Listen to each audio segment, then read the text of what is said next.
अस्सलाम वालेकुम। आज जो हम टॉपिक डिस्कस करेंगे वो है electrophilic substitution reaction of benzene. Reaction start करने से पहले हम थोड़ा सा इसके स्ट्रक्चर को देख लेते हैं। ये है हमारे पास बेंजीन का स्ट्रक्चर। यहाँ पे 6 कार्बन एटम्स होते हैं, 6 कार्बन एटम्स हैं और 6 इसके साथ जो है वो हाइड्रोजन एटम्स अटैच हैं और 3 डबल बॉन्ड प्रेजेंट हैं इन अ कंजुगेटेड मैनर। तो इसका ये जो स्ट्रक्चर है ये हमें क्या बताता है कि ये बेंजीन में डबल बॉन्ड भी प्रेजेंट हैं। लेकिन यहाँ पे हम रिएक्शन देखेंगे इलेक्ट्रोफिलिक सब्स्टिट्यूशन रिएक्शन। जब हमारे पास अनसैचुरेशन होती है तब तो एडिशन रिएक्शन भी पॉसिबल होते हैं, लेकिन बेंजीन जो है वो एडिशन रिएक्शन नहीं देती इन नॉर्मल कंडीशंस, क्योंकि बेंजीन की स्टेबिलिटी जो है वो डिस्टर्ब हो जाती है। कोई भी कंपाउंड रिएक्शन करता ही इस वजह से है टू गेन द स्टेबिलिटी, और ऐसे रिएक्शन जिनमें कंपाउंड की स्टेबिलिटी डिक्रीज हो रही हो उन रिएक्शन को वो प्रेफर नहीं करता, अनलेस कि आप कोई हार्श कंडीशंस जब प्रोवाइड करते हैं तब बेंजीन एडिशन रिएक्शन देती है।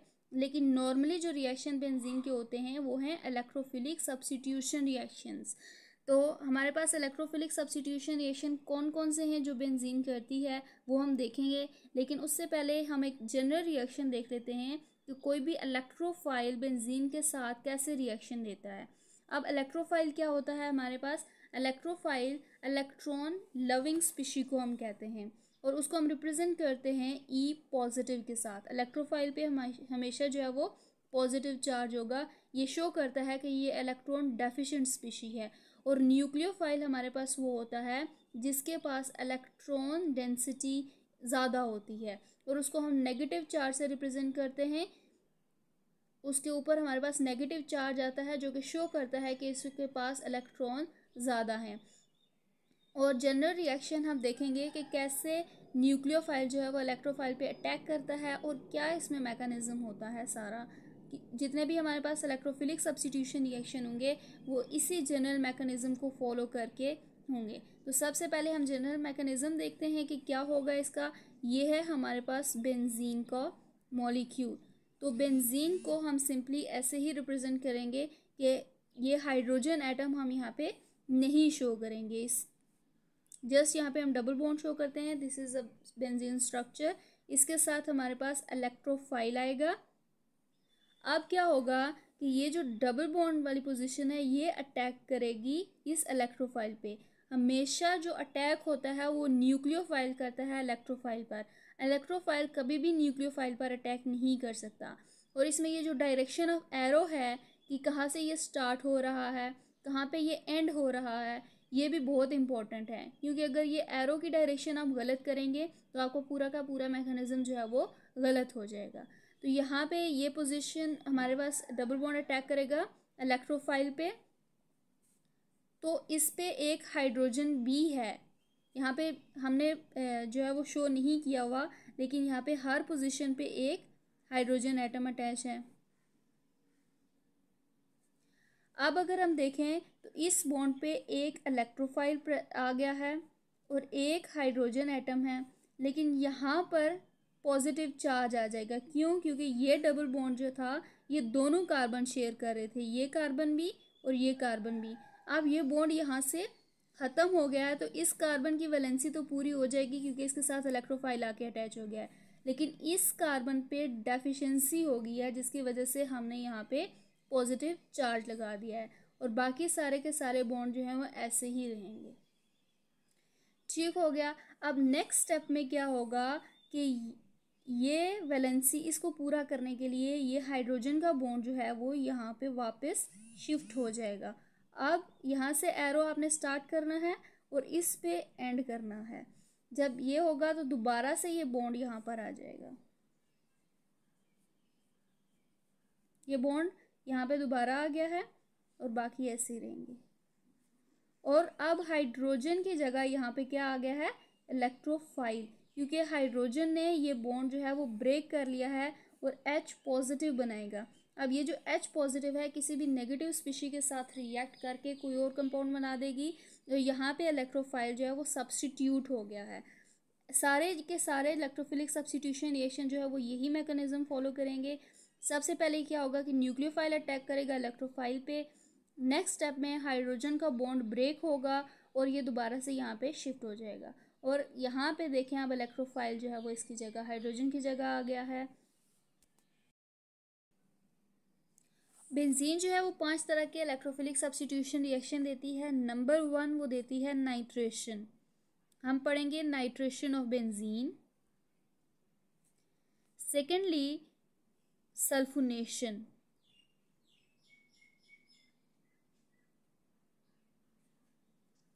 Halogenation.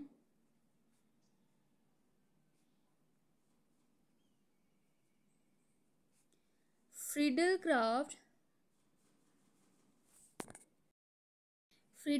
Alkylation and Friedel-Crafts acylation.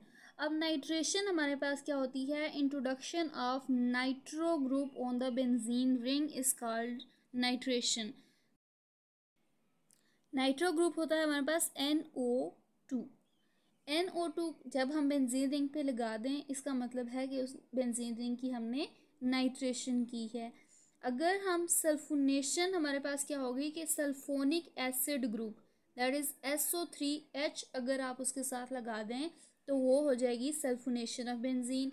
अगर आप कोई भी हैलोजन लगा देते हैं तो वो होती है halogenation of the benzene. Friedel-Crafts alkylation. Alkylation का मतलब है कि आप कोई भी अल्काइल ग्रुप उसके साथ अटैच करें। अल्काइल ग्रुप जब उसके साथ बेंजीन रिंग के साथ हम लगाएंगे तो वो होगा फ्रीडल-क्राफ्ट अल्काइलेशन। और अगर असाइल ग्रुप हम उसके साथ लगाएंगे तो वो होगा फ्रीडल-क्राफ्ट एसाइलेशन। और असाइल ग्रुप हमारे पास होता है RC+O। This is called an acyl group. ये है हमारे पास अल्काइल, सिर्फ अगर R है तो वो अल्काइल है, और अगर R के साथ C+O लगा हुआ है तो ये हो जाएगा असाइल ग्रुप। ये ग्रुप्स जब हम लगाएंगे बेंजीन रिंग पे तब हमारे पास इनका इलेक्ट्रोफिलिक सब्स्टिट्यूशन रिएक्शन होगा। सबसे पहले हम देखते हैं नाइट्रेशन ऑफ बेंजीन। तो बेंजीन को हम रिएक्ट करेंगे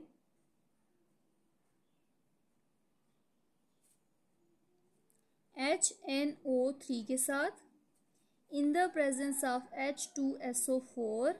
H2SO4 यहाँ पे हम एज ए कैटलिस्ट यूज़ करेंगे और इसको हीट करेंगे।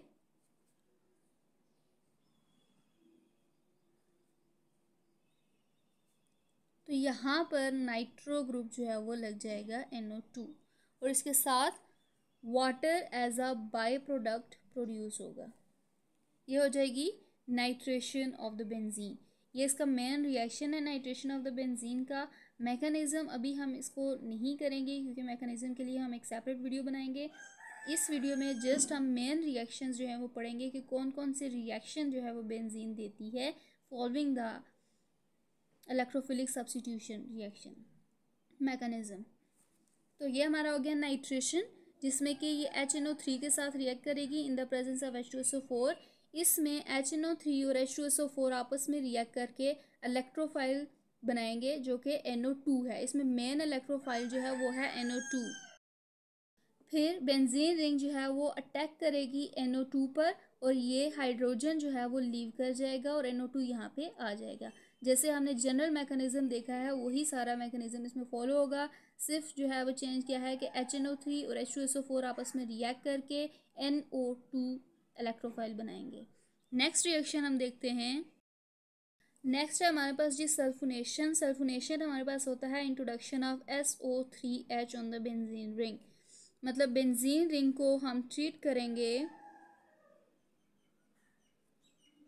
H2SO4 के साथ और इसे हीट करेंगे तो बेंजीन रिंग पे हमारे पास आ जाएगा SO3H और साथ में water as a by product जो है वो प्रोड्यूस होगा।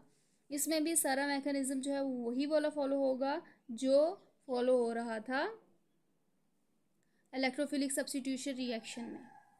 जो जनरल मैकेनिज़्म हमने पढ़ा है वही सारा इसमें भी फॉलो होगा। नेक्स्ट है हमारे पास halogenation. Introduction of the halogen on the benzene ring is called halogenation. इसमें बेंजीन रिंग को हम ट्रीट करेंगे हैलोजन के साथ और यहाँ पे जो हम हैलोजन यूज़ करेंगे वो होगा क्लोरीन और ब्रोमीन।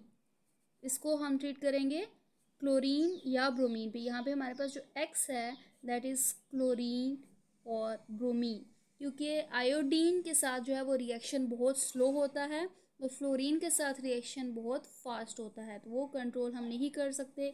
इसकी वजह से यहाँ पे जो हम हैलोजन यूज़ करेंगे वो हमारे पास क्लोरीन और ब्रोमीन है, और साथ में हमने कैटलिस्ट यूज़ करना है FeX3।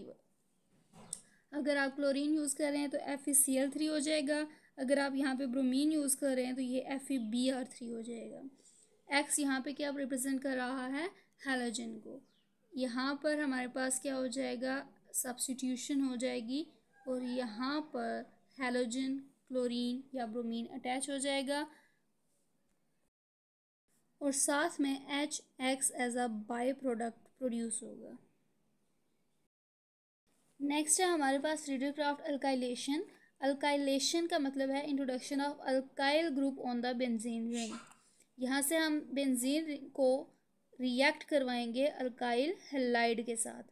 यहाँ पे जो रिएक्टेंट है वो अल्काइल हैलाइड हम लेंगे, और साथ में कैटलिस्ट यूज़ करेंगे AlCl3।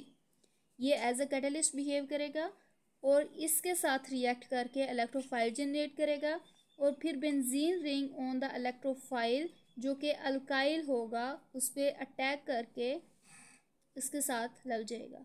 यहाँ पे आ जाएगा आर ग्रुप। आर यहाँ पे कोई भी अल्काइल ग्रुप हो सकता है, इसमें एक कार्बन भी हो सकता है, 2, 3, 4 एंड सो ऑन। जितने नंबर ऑफ कार्बन आप लेंगे यहाँ पर उतना ही आपका यहाँ पर अटैच हो जाएगा, और साथ में आपके पास आ जाएगा HX।